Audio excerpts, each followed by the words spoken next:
Okay. Welcome back to the Race Control Podcast. Most recent race, Monza. Good race, solid race. Yeah. The Charles Leclerc and the Temple of Speed. The Tifosi were on their best showing this weekend, that's for sure. Mm-hmm.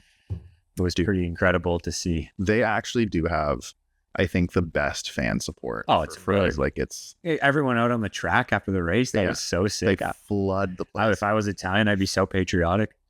Although I would definitely have like major claustrophobia if one of those big like Ferrari flags just like enveloped me. You just can't get out. Yeah, it'd be pretty brutal.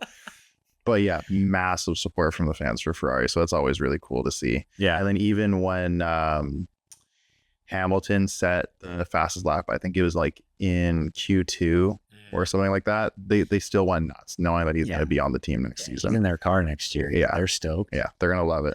I saw in an interview separate from this a little bit, but he's like trying to learn how to speak Italian right now. Oh, good. Yeah.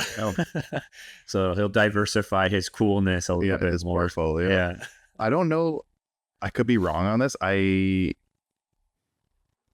think there's a couple drivers that are on the grid that like just have chosen not to learn the team's like native language.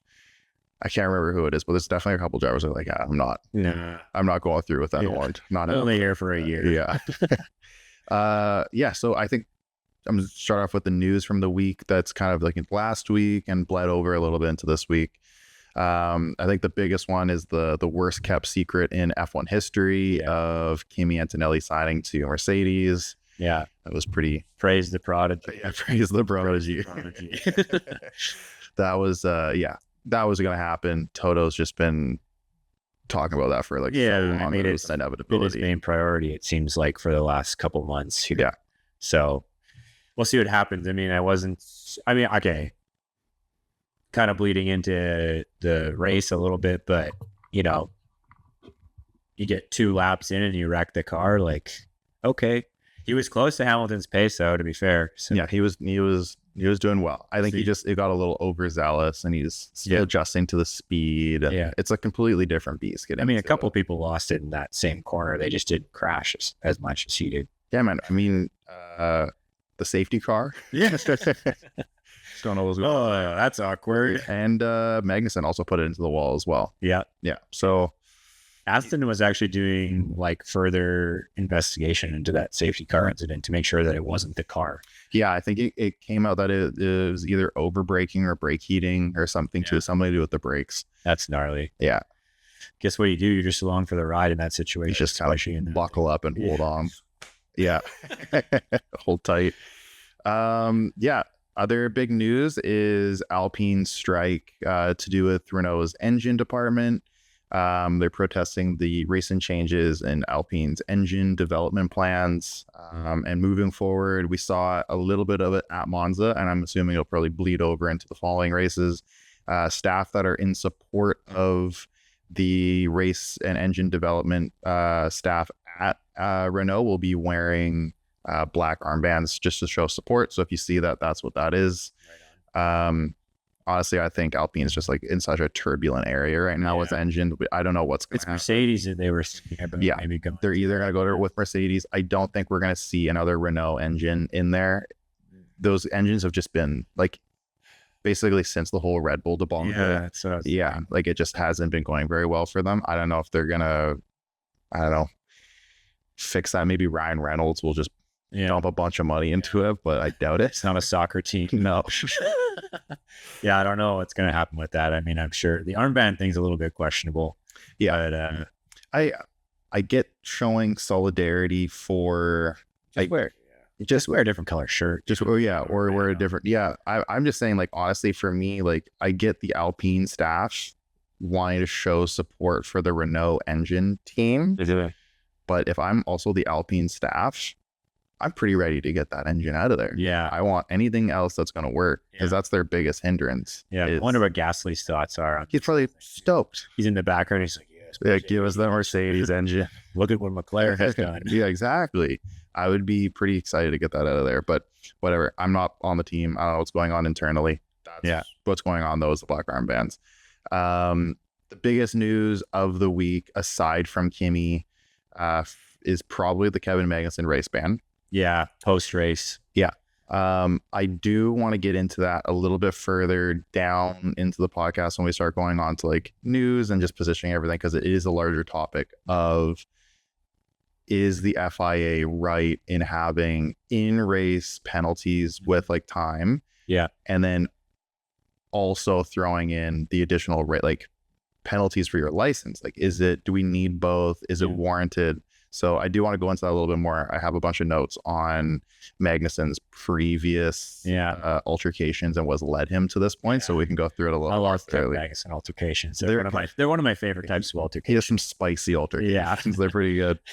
And then to kind of top it off, the remaining of the news that really happened was James Vowell's remarks towards Mick Schumacher, which just before the podcast, you said that you hadn't really heard too much on this. No, it's been kind of blown over. It's not like the craziest thing in the world, but anyway, Vowles was asked why he wasn't looking at signing Mick to Williams, which is fair. He would have definitely been like a choice to up there, and I think that he was actually spotted one time in the Williams booth, but his exact words were, Mick, he isn't special, and he would have just been good at Williams.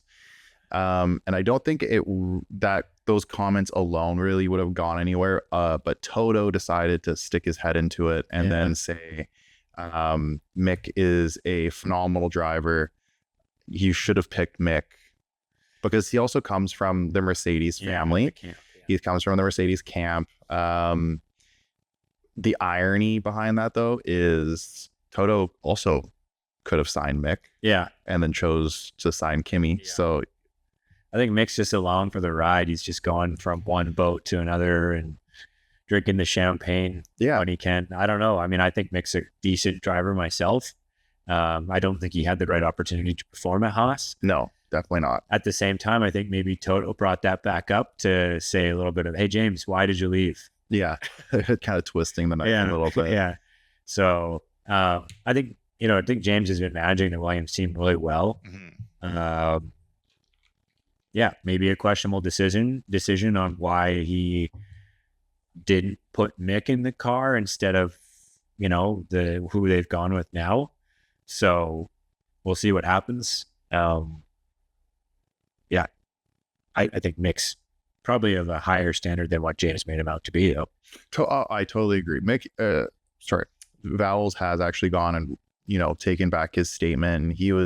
He clarified that to him, that when he says Mick isn't special, the term special he reserves specifically for drivers like his father, like Hamilton. Daddy issues. Daddy issues, like Hamilton, like just these other world class, like a Verstappen type or some. Those are guys that get the the nomenclature of special, where Mick, again, I totally agree with you. He just hasn't even been given the opportunity. We don't know if he is special or if he even has the opportunity to like be special. But if I just probably wouldn't have put myself in that situation to say those things. But I do agree with James that, signing Carlos is a considerably safer bet than signing Mick. I think that's the best move they've done in a while. Carlos has, been on multiple teams now through multiple eras of their development periods. I think he's going to bring a lot of experience to Williams, not just like the negative side of things where he's been the secondary driver now, maybe a couple times in my eyes. But I think him and Albon will mesh well. I don't know if there'll be as much like fun chemistry as like Carlando or that vibe, but we'll see what happens. I'm excited for that pairing. We talked about it briefly last week. I think they're going to be a special team in the sense that, none of these teams ever say it. They never ever come outright and say like, this is our number one driver and this is our number two driver. They would just never do that. But I think truly Williams has set themselves up to like be a team that doesn't have a number one and doesn't have a number two. I think they're both very talented drivers. I think they're both also fairly non-controversial individuals. And they're just going to go out there and they're going to do the best race that they can with the car that has been provided to them. It's going to be a boring partnership. Maybe. It could also be the best. Could be real spicy. It could be. Carlos might be able to put it up there with Albon. Oh yeah, I think that'll definitely happen. So maybe we'll have to follow some papaya rules or something. It'll be interesting to see if like Alex all of a sudden just develops like this sheer hatred towards Carlos, and we see like the most aggression ever come from him. I doubt that'll ever happen, but like that'd be funny to see. Let's move on to quali. Largely a uneventful quali. Yeah. If you ask me, Q1 we had the biggest thing was Piastri's unsafe release almost hitting Max. Oh, that was close. That was very close. Yeah, that was close. I also think there was a moment in Carlos's first push lap when he was coming into the corner and he was squirrely. Oh, okay. And it like, because he wasn't pushed up. He didn't go a good lap until like maybe the last couple minutes too. So especially with, being in Monza, you want to see the Ferraris do well. Yeah. Sorry, did I say Piastri almost hitting Carlos? Max. Yeah, Max. Yeah. Other than that, Q1 we had Colapinto, Hulkenberg, both going into the grapple at separate times. The pucker moment, I like to call it. The pucker moment. Dude, hitting that gravel is what scare the shit out of you. Man, just that rear left tire, just clipping it, and all of a sudden you just skirting out. Yeah. Would be, the pucker moment is good. Q1 we had Tsunoda, Stroll, Colapinto, Valtteri, and Zhao all get eliminated. Yeah. We move on to Q2. Well, let's just talk about that for a sec, because Ricardo made it through. Yeah. There's been a lot of Ricardo haters going on. Yeah, he squeezed through it last. Sorry, Tsunoda, but he made it. And he didn't. So it was good. And I mean, like, he's, previous winner on that track. Yeah. So he knows it well. Yeah. Honestly, I think if he was in a better car, we would see him getting up into Q3 more regularly. I mean, let's just say it. I mean, he's starting to gel with the car a little bit more. Totally. So he's more confident. I think since him letting go of contract. If I'm around next season, then great. If not, oh well. He's really kind of like, mellowed out, and he's just driving. Yeah. I have a restaurant now, I'm set for the future. He's got a nice clothing line. Yeah. He's got a wine sponsorship that he's doing. Sure, he'll always have Red Bull money somewhere, somehow. That's, I gotta say, probably totally getting off topic here. One of the funniest things every time one of these drivers is like, I'm thinking about retiring, it's always made such a big deal. These guys are multi-millionaires. Yeah. They're gonna be fine. Yeah. Like they're set for life. They'll find a new way to get a rush. Yeah. Yeah, exactly. Like your buddy going on the bikes. Oh, Sebastian. Yeah, Sebastian. Yeah. Sebastian in his 3-day hot pursuit. Yeah. He used his wife's last name to enter that. So that's what it was. The fake name. Okay. Yeah. So he used his wife's last name to enter the race under like the alias. Okay. And he actually plays really well. And it was it was like it's an endurance race. Okay. Yeah. So for 3 days, I believe it was. So good for him. Yeah. I think that's pretty cool. I mean, he's still staying in shape. You never know when the call comes in. So do you think if Valtteri, because he's such a big Strava guy, if this is his last season, do you think we see him kind of going over doing some endurance racing? I would love to see that. Yeah, I mean, he's already doing gravel racing. Cool. On the regular. I still want to know who's going to get that extra Audi seat. Yeah, that I don't know if we're going to see that to the end. I think that's going to be something that they hold on to for a while. Maybe it's Mick, man. Oh, yeah. I mean, it could be Das Germans. Yeah. Yeah, they already got Hulkenberg in there. Be a great pairing, and then it would also give Mick an opportunity to show up a little bit better. Yeah, and that would be interesting.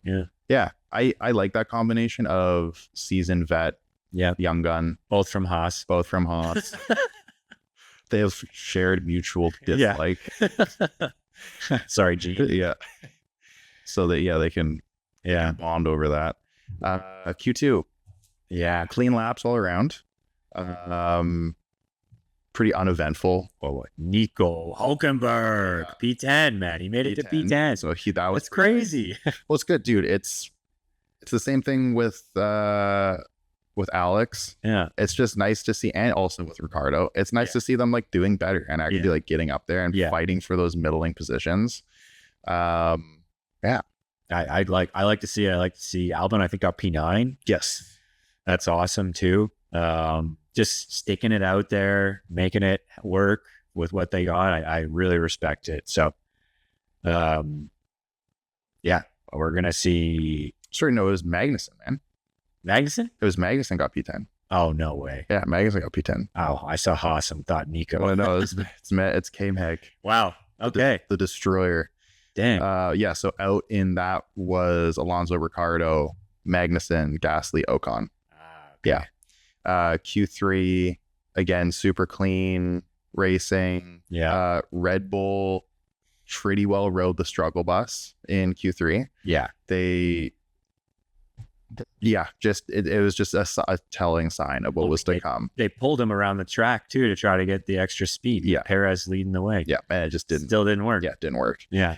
Yeah, it was telling of what the race was going to be. Anyway, so the final results of Q3 were Norris, Piastri, Russell for top 3. Then you had Sainz, Hamilton, and Verstappen following up in 4, 5, and 6. What's pretty impressive about that is that Mercedes was pretty much written off in F1. Yeah, man. And then Russell came back and Just put down a stinker. figured it out. Yeah, good time. He figured it out. Yeah. It was great to see. Unfortunately, didn't play out very well for him in the rest of the race. Yeah. Oh, that's okay. Yeah, but they did well in qualifying, which is awesome. I mean, his battles with Perez during that race were pretty entertaining. Yes. They were constantly, it was like for like 7th or something. Yeah. They were constantly going to each other. out. Yeah, it was good to see. Also, like, nice to see a little bit of life in Perez. Yeah. Actually, like, Yeah. He's like, oh, Max realizes that the car is not doing what it should be doing too. Perfect. That's got to be such a load off his back. Oh, too, yeah. that like, okay, Max is now complaining. He's only a couple positions up from him. Yeah. Got to be nice for that. Yeah. Yeah. It's not just living on the knife edge anymore. They'll probably reel it in a little bit. Yeah. And figure it out. Do you think that kind of realization was happening over the summer break a little bit, and that's why they didn't drop him? I mean, maybe they got on the phone and just chatted it out. I highly doubt that, but yeah, it could have. He had Horner had him over for dinner. yeah. Like talked out a little bit. What do you want for dinner, Checo? So debrief of the race. Yeah. I do kind of want to like I said earlier, I do want to talk about it. I think probably first before we really get into anything is K-Mag, the race ban, all that kind of stuff. So I'll just go through all the penalties that happened from like the main race. Magnussen had a 2-point ding on his license for causing a collision with Gasly, which led to a 10-second time penalty. Hülkenberg also got 2 points on his license for causing a collision and a 10-second time penalty for hitting Yuki, and also ended up resulting in Yuki being out for the rest of the race, getting a DNF. Sucks for Yuki. He was definitely mad. This has now been 2 consistently bad races for Yuki. Yeah. I don't want to say, neither of them his fault either. First one was bad call, and then this one was just... I think Daniel was involved in another incident too. Yeah, he got 1 point on his license for forcing other driver off the track, which was Hülkenberg. Mm-hmm. And he got a 5-second penalty. Didn't serve the time. I don't know if you saw that. Yeah, someone touched. Did you see the look on the guy's face when he did? He was like, awful. Yeah, that's not it, dude. You're fired. Yeah. Get out of here. here. You think you're definitely gonna get talking to after that shit happens. Yeah, so then he got served an additional 10, so it served 15 seconds total. Yeah. Which pretty much killed his race. He did surprisingly well for, he still went up. Yeah, qualified 13, finished 12th, and served a 15 second. This is again another race. I don't want us to come across as massive Ricardo fans, but like this is a second race where he totally could have gotten into the points if his race hadn't been kind of tampered with. Yeah, that's true. Very easily could have done it. But yeah, so the main things I kind of want to go over with Kevin Magnussen. This is the first race ban in 12 years. The last one was Romain Grosjean. I did read that. Yeah. Yeah. And I just want to know your opinion on, like, is penalizing a driver during the race enough to, say, hey, like, you can't be behaving like that? Or is adding the additional points to their license that could lead to a potential race ban. Is it warranted? Especially considering that Magnussen's touch in Monaco over the past weekend, or in Monza the last weekend, really was kind of just like a racing bump. And Gasly has stated that he doesn't think that K-Meg should have been penalized for that. And then you can even look back to his Chinese Grand Prix, same type of thing. Really kind of was just close racing.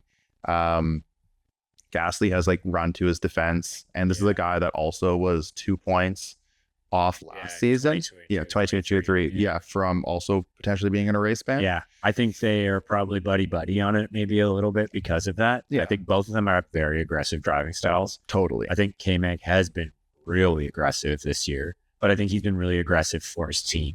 Yes. And I totally respect that. Like, the guy's a seasoned vet. He lives with no fear, kind of, it seems like. And he's just willing to make those sacrifices. Now, a race ban to me is maybe extreme. I think like fines, excessive fines, maybe the ultimate route.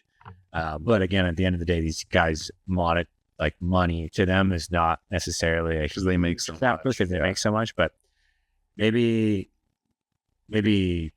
adding like future preventative, like future things, like maybe grid penalties are more extreme than race bans, because technically Haas can still contribute, right? Yeah. And as a team, it should be viewed maybe as more of a team thing than an individual thing, because they are taking maybe directions from the team. But at the end of the day, it's the driver making the decision. So I don't know. But I don't think a race ban is the proper way to do it. I think there's got to be some other method. Yeah, I agree with you, especially because like the FIA's regulations for like how many points are put on your license is they kind of have it listed as like, this is like very strict. This is kind of when this happens. And it seems like they're almost not looking at the individual circumstances. They're kind of just looking at the end result. Yeah. Whereas if like you look at the crash over at Monza, it really was like rubbing is racing kind of a situation, and probably shouldn't have led to Kevin Magnussen getting a ban. That being said, he has in the past, there are quite a few instances of Magnussen doing some things that like definitely like should be resulting in, consequences. But like if you go back on them, like I think he's probably got like 4 really major events that could lead to like maybe 6-7 points towards his license, and the other ones are all kind of questionable at best. I agree with you. Maybe doing like some kind of like a monetary like take on it, or like charging the team something, especially because like these middling teams, points for them are way more crucial than for the higher up teams. They regularly are getting 20-30 points per driver, where you start looking at like Alpine and Haas and VCarb. These teams are getting individual points. So when you start robbing them of just getting those like 1 or 2 points, you're really making a massive difference in their overall qualifying for like the whole next season too. And next season too, long term, how much funding they're going to be getting due to the points that they're getting, right? Yeah. Or what their caps are going to be and stuff like that. So I think maybe looking at it from a monetary perspective might be more beneficial, because we all want to see hard racing. Totally. We want to see drivers who are willing to race hard. And that is the entertainment aspect that we want to see, really. Obviously, we want to make sure no one's getting hurt. But at the end of the day, I want to see 2 people going at it to the best of their abilities, because that's what these guys are supposed to be doing. Yeah, it makes for an entertaining race. Like when I go-karting. Yeah, I'm coming for you. Yeah, like, get out of the way. I'm bumping sure. I've witnessed it firsthand. And I'm not letting you go by easy either. Yeah, it's black flags all around. Yeah, and then they limit your cart and it's over. Yeah, you're done. Yeah, but so I'm on Magnussen's side, I think, on this one. I don't think a race suspension is necessary, but maybe he just wanted a week off. Yeah, it'll be nice for him. I was looking at who they're going to be putting in. Obviously, it's most likely going to be Behrman. Haas does have, I'm spacing on his name right now. They do have a Fittipaldi is their secondary. They've got 2 reserve drivers. Fittipaldi, though, is in IndyCar, so I don't think he's... Who does Haas have on their roster for next year? It's Behrman. Yeah, so that's a no-brainer.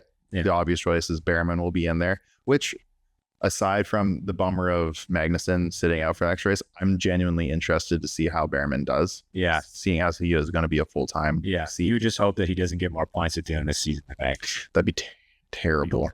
Be very funny. Yeah. But it would be terrible. Funny for some. Yes, for some. Be a massive confidence booster for him. Yeah, I think so. I mean, at this point, getting exposure into what you're going to be dealing with and the environment you're going to be a part of, I think is important, especially at such a young age, because I do think Ollie's quite young. Yeah, he is. So, yeah. Him and Antonelli are similar. What is the definition of a race ban? Can you be on site? Can you just not be driving the car? Can you give feedback to the driver? I guess that would be something also. I think most likely he will be there. I don't think it restricts him from being on track. Okay. I think he'll definitely be there giving pointers. Yeah. That'd be interesting to know too, I think, because like telling Behrman to be gentle with his car. This is what I have experienced in this iteration of this vehicle that I'm using. And yeah. It'll be neat to see. Yeah. So that's good points on the race ban. I agree with you on pretty much all of it. Yeah. I think it's silly that they're banning him. I don't think he's not hurting anyone, you know? I think if he was seriously injuring people, then there's a difference there. But he's not making people. Yeah, he's not ruining people's races. Yeah. I mean, it's funny. Like Hulkenberg ruined Yuki's race. Yeah, I think that those instances are ones that should be taken into account. Of like, this goes towards a potential. These go on to like points on your license. Yeah, you bump Gasly's wheel a little bit. Yeah. He's still able to race. Yeah, Gasly's just thinking down the line when he wants to be super aggressive. Yeah, again, like, I don't want to get a race ban. I'll back him up with this one. Yeah, but then sorry to keep this going on, but then you start looking at like, farther down or farther up the totem pole when you start getting to those guys that are up there. Max. Max A will do that to people all the time, and also will be the first guy to yell to like race control, being like, "Hey, Lewis bumped my back wheel a tiny bit. Get him off the track." Yeah, that's the golden child, Jake. Yeah, say anything. We don't touch him. We don't touch him. But it's the same. It's the same thing. Those guys are so quick to like enforce the real rule on such minor things. I also can understand how it does put the FIA in a bit of a, a stranglehold of like, okay, either we have to enforce this, or we look at it by case situation, and we're going to make people angry. Or is it political too? I mean, it could be political. Totally could be political. Or swing in the FAA rulings because of the amount of money that they're bringing to the sport. And I don't think the stewards are getting paid very much. I think they're kind of unbiased people, and I think they change from race to race too. They do. So that's actually a good point that you're bringing up. Is the stewards are different from race to race, and they're volunteers. Yeah, they're not, from what I understand, they're not paid. And this goes into you want Formula One to start being looked at as a regulated sport, similar to like football, hockey, soccer, whatever it is that you want. These guys have paid professionals who are on site in every single game. Yeah. And then when you get to like the last game, it's the 2 best or 3 best or however many best, like refs, whoever it is, are at that game, reffing it. Yeah. And F1 should be no different. I mean, you look at it, I think the closest comparison due to the global scale of F1 is probably FIFA. Yeah. So like, look at the FIFA training programs, the FIFA, how they've gone up through the ranks, through the refereeing, through the, linesmen on the side, stuff like that. Compared, maybe that's something that the FIA should start looking into. And, the FIFA refs get paid. Yeah. Maybe it's time to start dishing out some dough to the stewards and say like, hey, we need some consistency here in the calls. We can't just have like one thing being let go because of this person and then another thing being flagged because it's this person. You know what I mean? We need that consistency level, and maybe bringing in like that proper education and monetary compensation part of it will create that, because then you're doing a job. It's not just, oh, Susie showed up late to volunteer today, Yeah, you're just there for fun. Yeah. And you get like some free tickets to the race. Yeah, exactly. So I agree. Like it needs to be kind of modernized. Yeah. And it would simplify a lot of things and solve a lot of problems. Talk about it, but 2021, Abu Dhabi. Yeah. We don't talk about it. We don't talk about it. But We'll just yeah, ignore and Max won. right. Let's move on to Ferrari. Oh, Congratulations, Ferrari. I don't think I necessarily called that last week, but pretty close. yeah. Pretty close to saying that that's what was going to happen. I think Ferrari would be able to pull that off. I'm not going to lie. I don't know. Like, I don't even know if it was Ferrari, to be honest with you. And I talked a lot of crap about Charles last week, but like, he whispered those tires home. Oh, dude. He whispered them home because Carlos had newer tires. I think it was 5 laps. Yeah, 5 laps newer. And somehow Oscar got by Carlos like he was standing still, and then Charles just kept going, just kept the gap. And he was like, if you look at the lap times, he's keeping a consistent gap. And I don't know if someone was whispering in his ear like the math, or he just knew what was going on. It was wild. Piastri just wasn't able to close that gap on him. At the same time, like, he essentially told the race engineers to just don't talk to me. Yeah. I know what I need to do. Like, dude, I would be same thing. Just like, leave me alone. I would 15 laps. Man, I was like maybe a little bit too emotional about it too, but just like seeing him come around and like what that means. Well, it's such a big thing. He's now won both of like his home races. He won his like personal home race and also the team home race. It's of the 2 races of the season that he wants to win. Yeah. He's won both of them. Like, it's awesome. I would be over the moon if I was Charles. Man, it was like watching that. I actually like didn't even turn the TV off. I watched like the whole everything. Yeah. And I was just like soaking in. Imagine if that was you. It would be like, it'd be incredible. Yeah. Eating a lot of pizza afterwards. Pizza, anything. Espresso, like, give me it all. I'm indulging. No, great race for him. Ferrari, phenomenal, just overall win. I think strategy, like, Charles did really kind of take that one on the tee. Yeah, like, he carried the team home. But there's also, I think, some like really, really good calls from Fred early on too. Just the whole team. Whole team has been doing really well. Yeah, I love seeing the memes of the Ferrari team going from the clowns to like the handsome, like the handsome studs. I don't know what they actually are, but you know what I mean. I show you a job. Yeah. I love like seeing the alpha. Just all sitting there like, what's up? Like, but really, it's just Carlos and Leclerc just in the car, just like they have like a calculator and like some extra stats on the inside wall of the inside of the cockpit of just like their Excel spreadsheets. Yeah, we can do it. I don't really have much more to add to Ferrari other than like great race. They both did really well. Carlos, I don't want to completely like leave him out of the conversation. But yeah, he did great. P4. He qualified P5. Yeah. I wish he was able to keep ahead of Piastri and Norris and bring home that 1-2. That would have been amazing to see, and also would have just been like such insult to injury to McLaren. Yeah. It would have really been like, we need to talk. I think that's a good transitioning point. It's McLaren. They just what are they doing? I don't know. It's bizarre. I think like the big one for me is just like,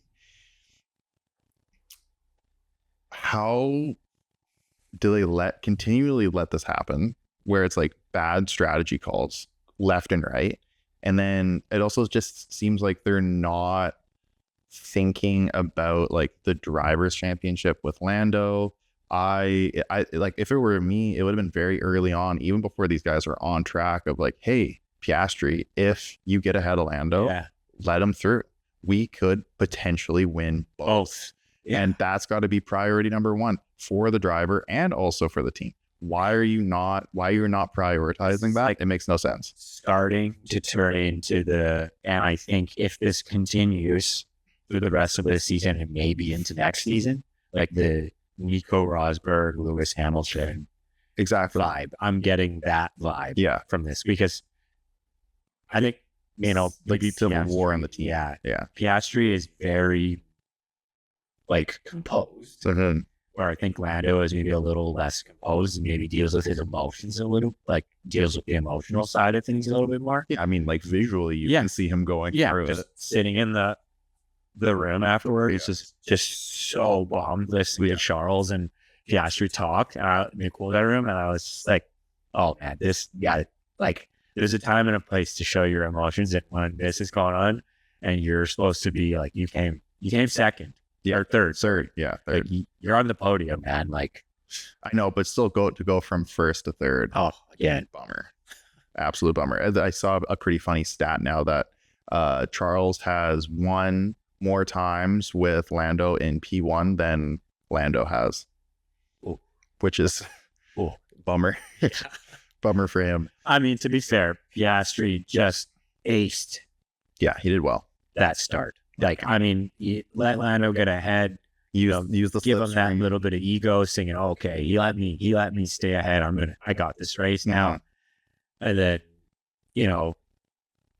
getting up beside him when Lando had that slight oversteer, like right out of, I think it was the second corner or something before the straight into the next two where he passed him, and like him just wrapping it around the outside. That was highlight. Yeah, real material. Like that's probably one of the best passes. People are saying it's up there for best pass. I still maintain that Alex's pass of Ricardo and I think it was either Ocon or I think it was Ocon. Yeah, it was like Ricardo and Ocon in Montreal. Yeah, dude, it's crazy pass. Yeah, I'll put like a clip. Yeah, but it's just he just goes around both of them effortlessly, like they're parked, like parked cars, and he just zigzags through them. But yeah, Piastri's going around. He slipstreamed behind Norris, went up and around Russell, and then around both of them. Yeah. Also, very similar thing, and around a corner. So maybe that is actually pass of the year, but still super, super, super technical pass. Yeah. Well, I mean, I think a lot of this comes down to the strategy that everyone is running to, because I mean, we talked about it briefly, but Charles whispered those tires home. Yeah. No other team in the top 10, as far as I know, did a one stop. I'm pretty sure they were the only ones. They were the only ones. Yeah, and they Sainz in P4, pretty good for a one stop. Dude, it's great. Charles somehow had the pace. I think Charles was just in the right place at the right time to deal with that Piastri Norris situation, and just stuck on Piastri for the rest of the race, and it really made them have to change what they were going to do per se if they were 1-2. Yeah, them realizing, I think they originally went for a good undercut on their first tire change. Yeah, and then them just realizing, hey, like the tires are actually behaving a lot better than we had assumed that they would be this late into the game. Yeah. Let's try for the one stop. Charles was bummed when McLaren undercut them. Yes, yeah, he was. He definitely was. He was upset. He's like, "Why did you let them do that? Like, what are you doing?" And I think that was one of the drivers as to why he was like, okay, shut up. Let me drive. I got this. Yeah. Just to go back on kind of like the potential for civil war rivalry in McLaren.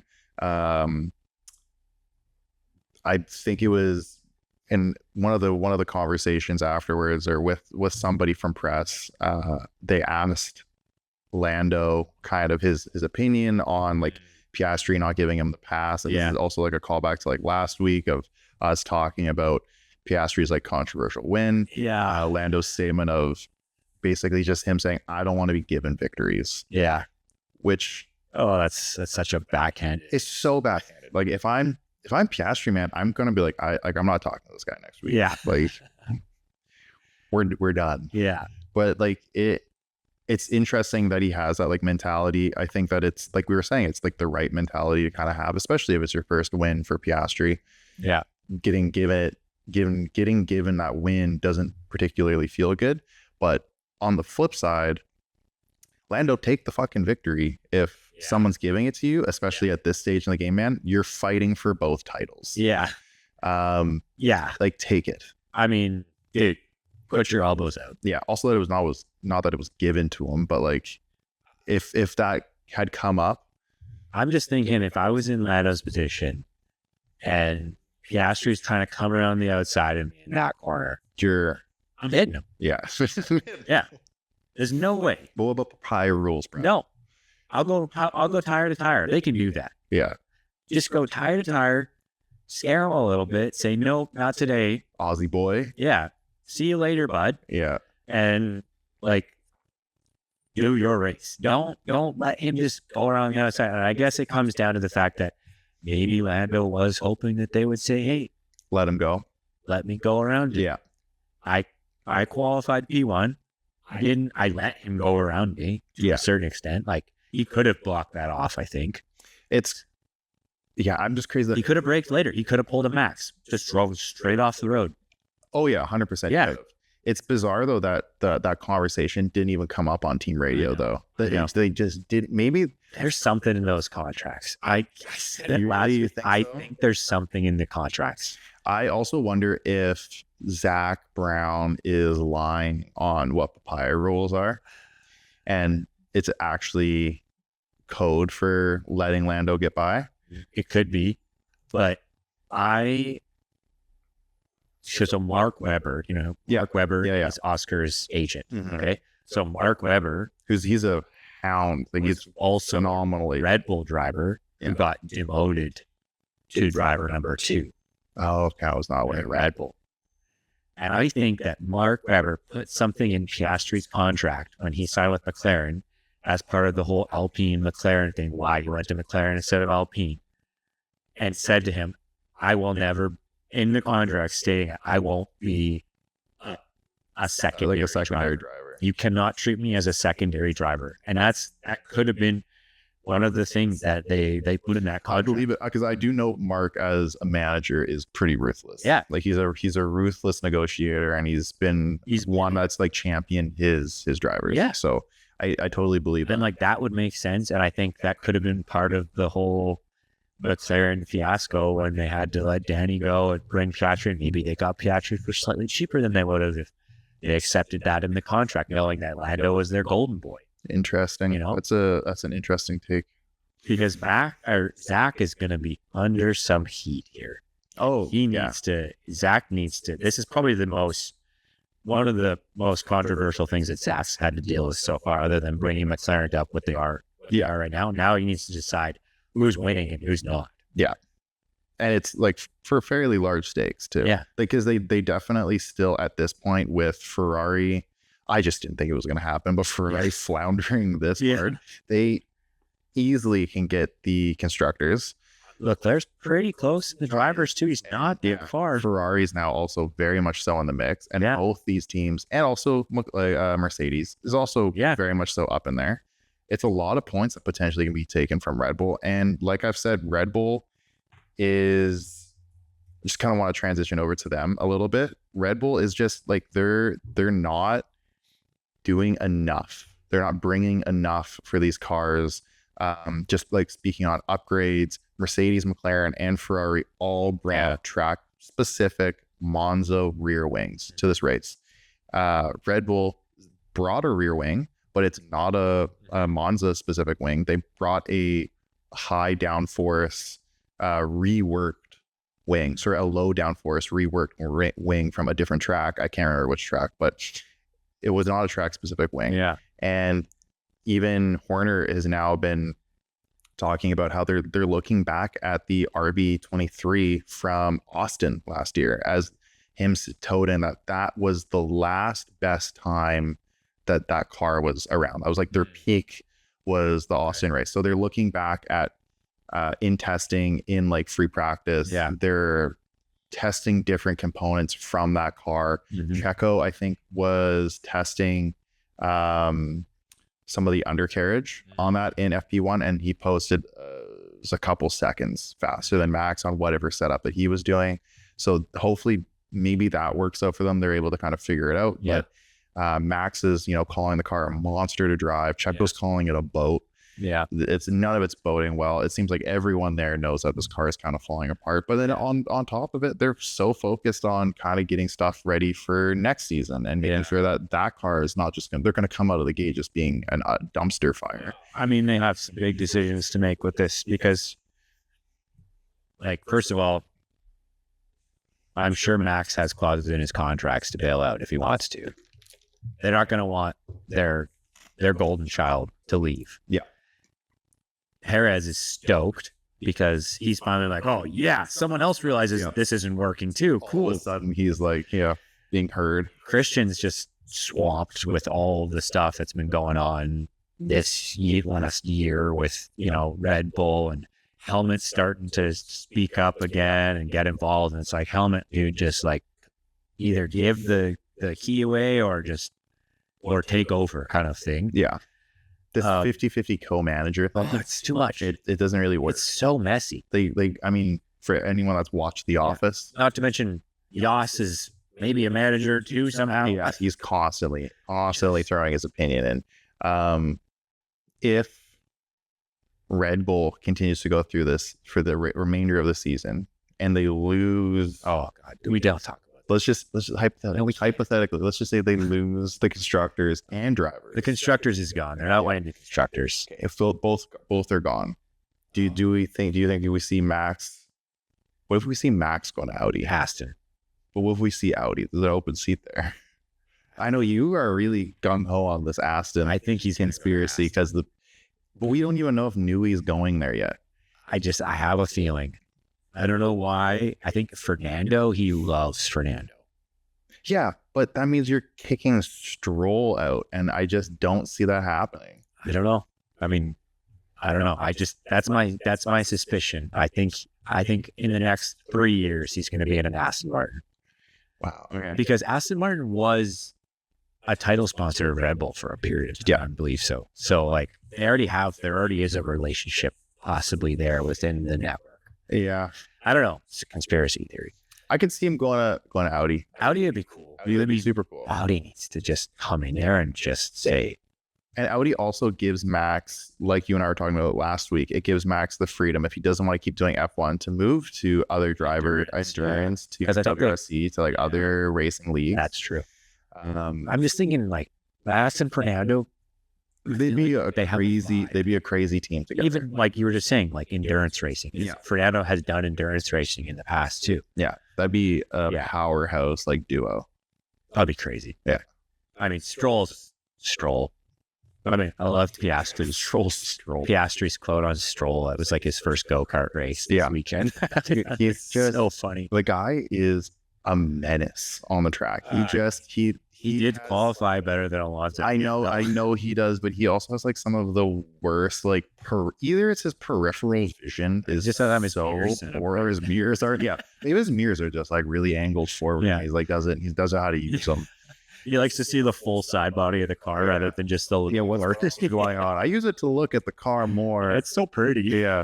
I don't know, man. The guy just doesn't seem to be looking at where he's going most of the time. Yes, he has been qualifying well. Yeah. But you can also say like it's kind of a bad comparison because Charles just won, but Charles regularly qualifies fantastically and then kind of throws it away. Yeah, that's true. So yeah, great. Stroll qualifies well. Yeah. He also finished P19 in this race, so didn't really do that great. Oh, it's not fantastic. No. Do you? Well, let's talk about the Red Bull strategy. What's totally different than everyone else's. Everyone started on mediums. Yeah, and they started hards. Hards, yeah. Yeah, which I thought they were running. I thought they'd run the hards for way longer than they did, to be honest with you. And then they went to hard again, which forced them for a third tire. I think they went hard. I don't know what they went to right after the hards. I think they went hard, medium, hard. I believe Perez went hard, and then it forced them for a third. Well, they have to change the compound, so that would make sense. Well, that's what it was. Is you have to change compounds. So it was definitely Red Bull went hard, and forced them into a second stop. Wow. Yeah. I mean, I think straight out third stop. Yeah, second stop. The quote unquote graining from all these cars, other than Charles somehow managed to not grain his cars as bad, or he just knew how to drive it better. Yeah. He's making like ritual sacrifices or something. Yeah, it was.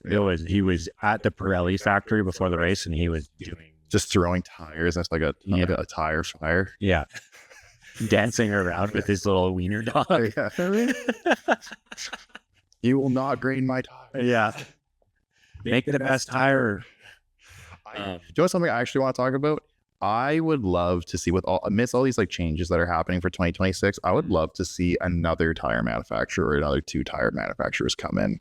Yeah, it'd be interesting. I mean, Pirelli's, but I don't know honestly about the tire contracts, but I don't think it wasn't always Pirelli. No, it wasn't. And there was a point in time where I believe they had 2. Yeah. And teams could pick. Yeah. I mean, conspiracy theory, Pirelli's Italian too. That's true. Maybe they just gave Charles those good Pirelli was tires during everyone else's tires Yeah. a little bit. Giving them like just to vanish. The Tifosis in the background, like in the factory, just like, yeah, no, those ones are Charles. They got an extra compound. Yeah. They're filling everyone else's with rocks. Yeah. Sand. Yeah. It's got extra grit for traction. Yeah. But I think it'd be cool to have another tire manufacturer in the fold and give teams a choice. It would potentially cause some middling teams to kind of maybe get thrown up if they pick a better tire manufacturer. Yeah. But I mean, it's like car development, right? Totally. It's the same thing, dude. There's so much tech that goes into tires.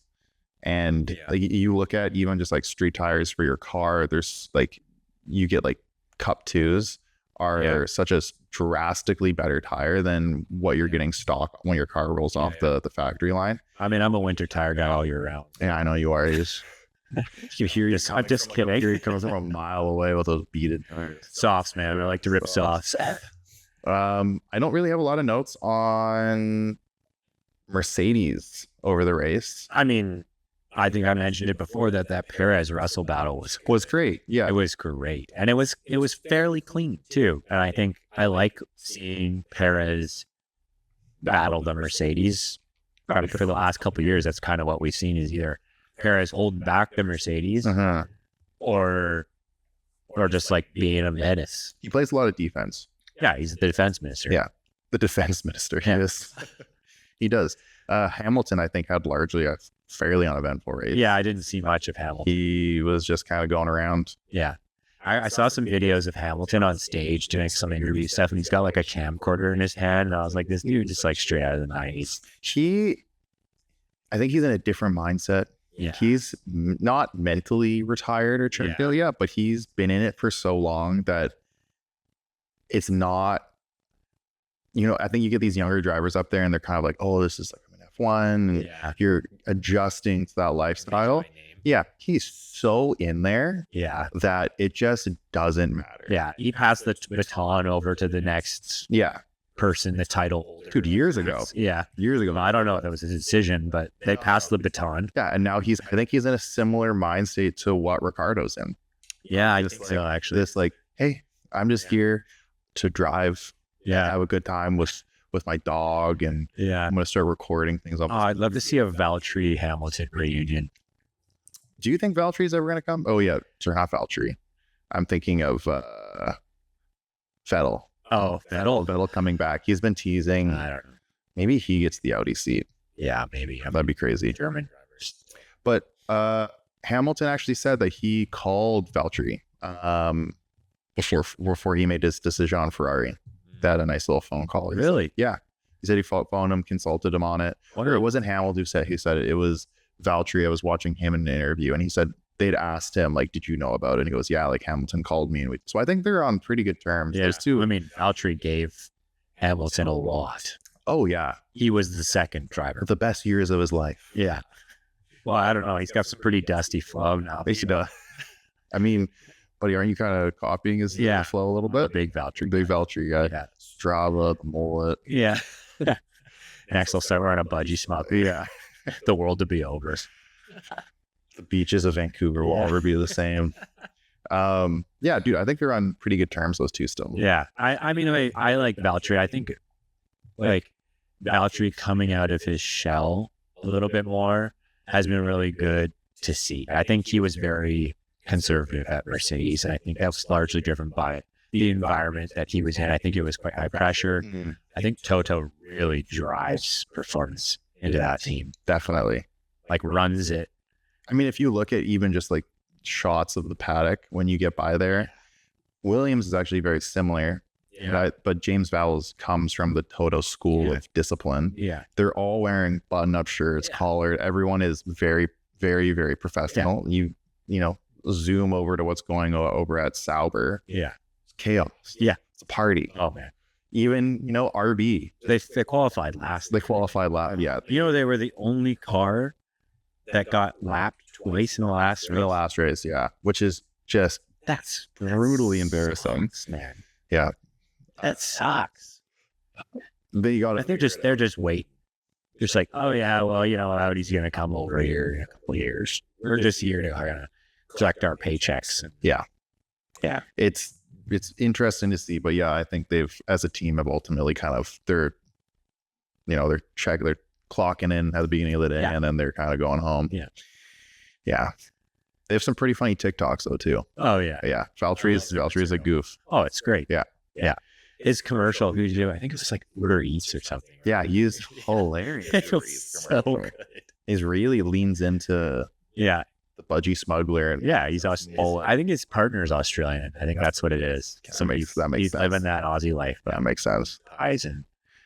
But I think I saw pictures of him in Finland over the summer break, and he was living the Finnish life too, doing the ice baths and the saunas and It's riding his gravel bike. I'm just like, this dude lives.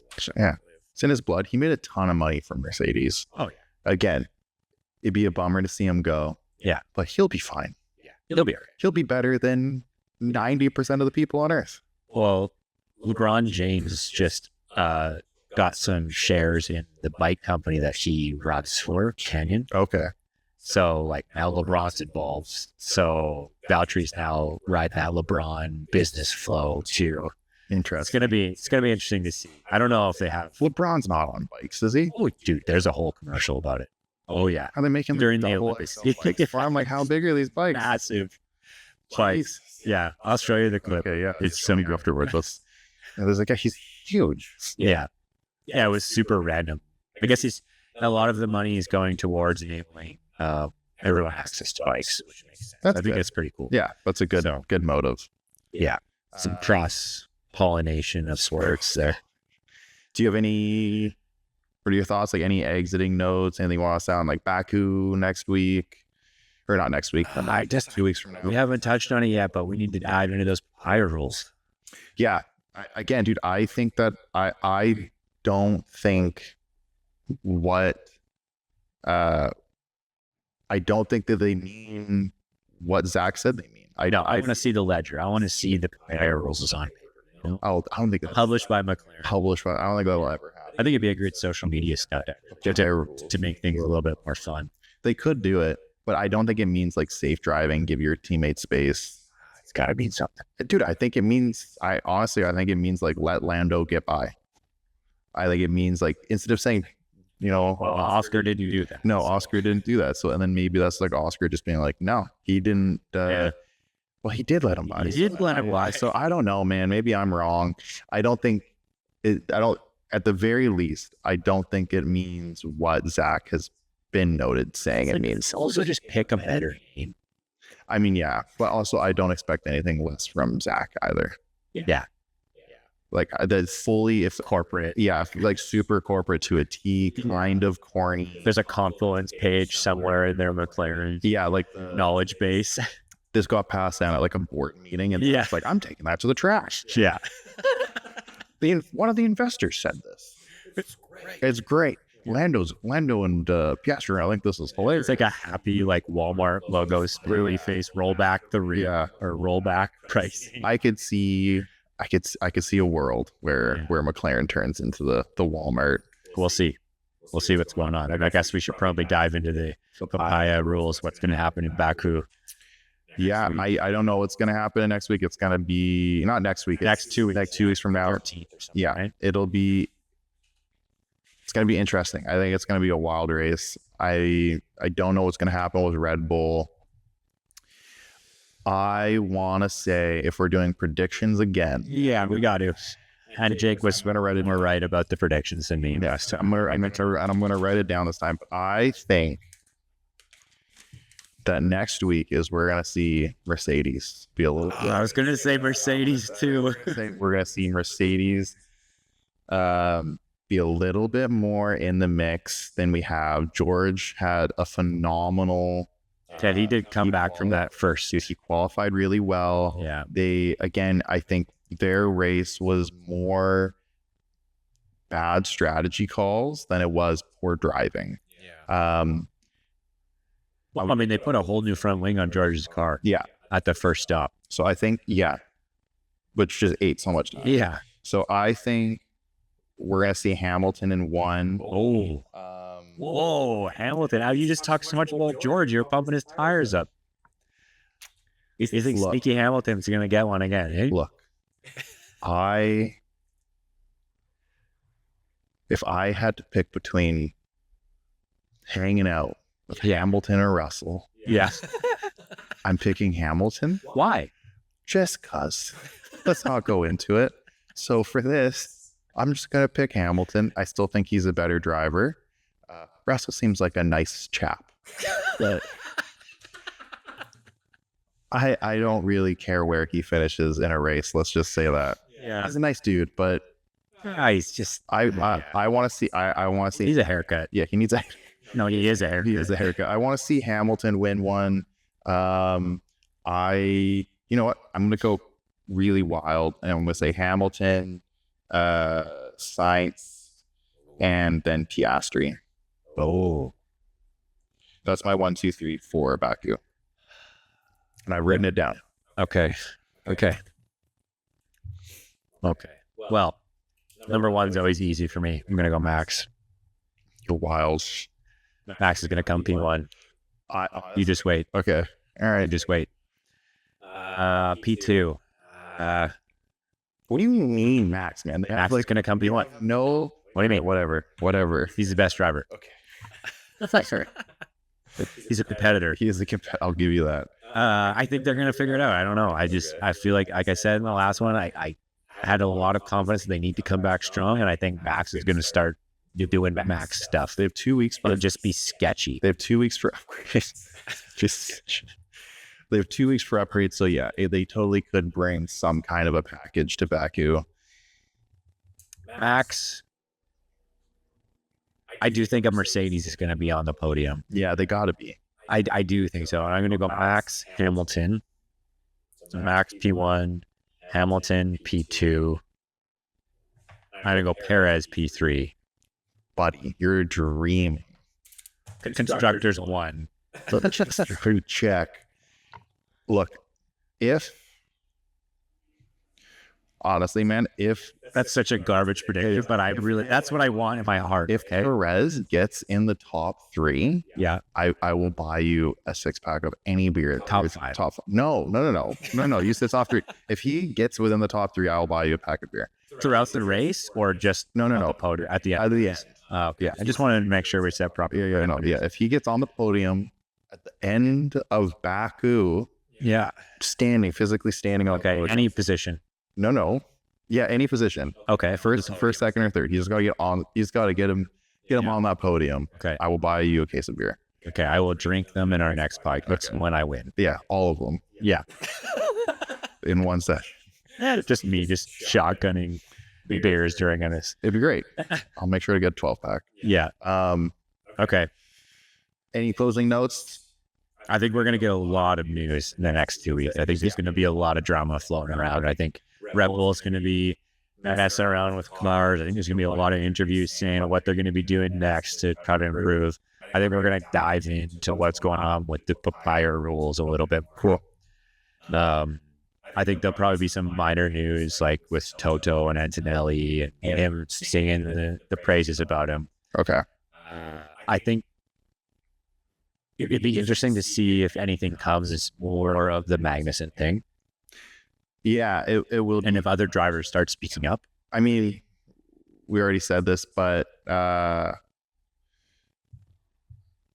Gasly said that he's gonna talk or try to talk to the FIA. I don't know what kind of swing he has, appeal or something, because we'll just see what happens. Maybe we try and do a quick 30-minute podcast, like a midweek before next week. Yeah, next week if that time permitting. Yeah. Just to kind of fill everyone in. Yeah. But yeah, thanks for listening. Mm-hmm. Race Control Podcast. Like, subscribe. Was it episode 3? Episode 3. We're on TikTok, YouTube, Apple Music, Spotify, Amazon, Instagram. Follow us. I'll tag everything below. Cool. Thanks.